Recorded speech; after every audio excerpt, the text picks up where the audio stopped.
السلام عليكم ورحمة الله وبركاته.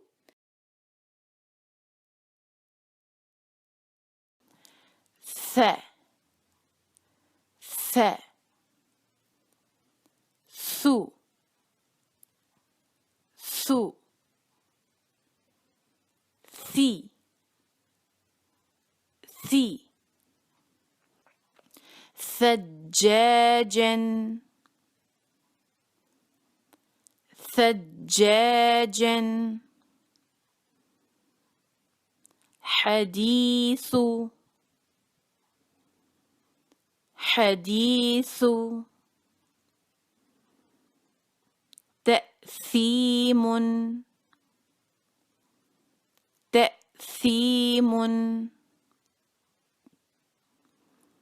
الإثم